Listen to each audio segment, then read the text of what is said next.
Well, to talk more about the status of Iran's nuclear program, we're joined by Andrea Stricker. She's the Non-Proliferation and Biodefense Program Deputy Director at the Foundation for Defense of Democracies, the FDD. Welcome to the program, Andrea.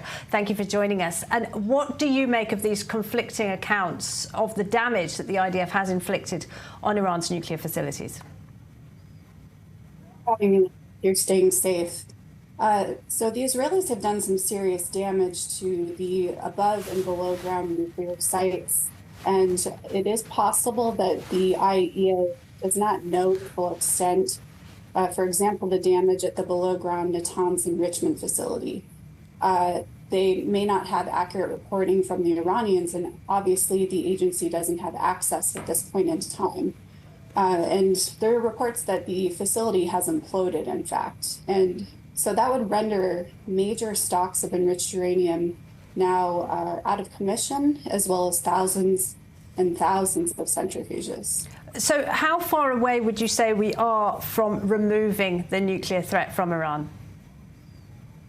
I think the Israelis have done serious damage. They've removed the uranium conversion step. That's the step before enrichment, and then 2 of the enrichment facilities likely, as well as by targeting all the scientists, some 14 nuclear scientists who would help with the weaponization step, as well as taking out the headquarters of the nuclear weapons program, SPND.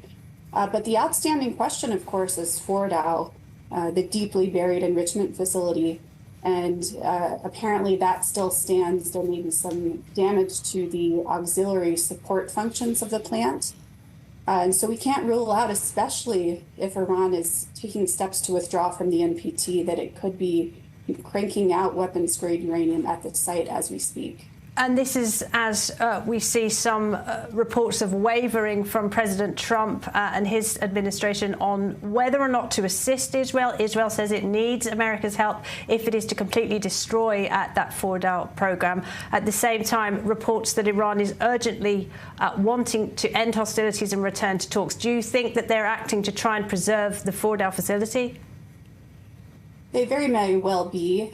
That's the crown jewel of the nuclear program, and it preserves their nuclear weapons option, and it could delay any further strikes by Israel, any covert sabotage from within the plant even. And so they would want to preserve their ability to make that weapons-grade uranium. Or, if they are serious about negotiating, then Donald Trump has given them a clear pathway to do so. But he's insisted that they dismantle the Fordow site as well as all of their weaponization and missile delivery capabilities. It could be that the regime is starting to hurt so badly that now they are seriously contemplating talking and getting serious restrictions in place on their remaining nuclear assets. And just explain to us, what does it mean when a country withdraws from the NPT? What does that mean in terms of their nuclear program? It really means that they will no longer allow the IAEA access, and so the IAEA won't know what they're doing, whether they're making weapons-grade uranium or weaponizing it. It does trigger a 3-month withdrawal process, and so I would expect that if Tehran is threatening that they would use that 3-month window to try to extort the international community or Israel and try to get everyone to back off and get Israel to stop the attacks. And if the war was to end now, would Iran be able to rebuild the nuclear infrastructure that has already been destroyed? And what kind of a time frame would we be talking about?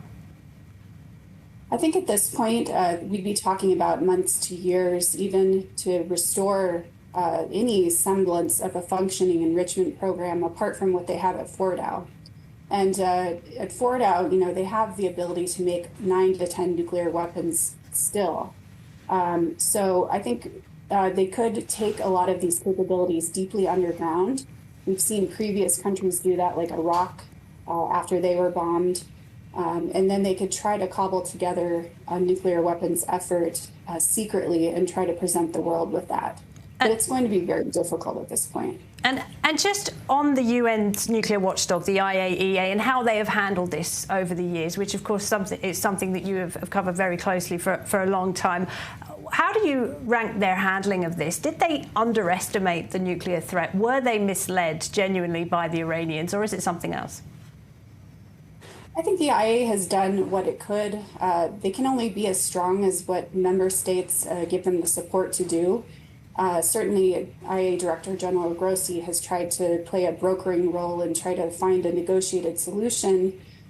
He's been over backwards, I would say, but he can only do so much, and Iran has hidden a lot of its assets. It has given him the runaround on investigations.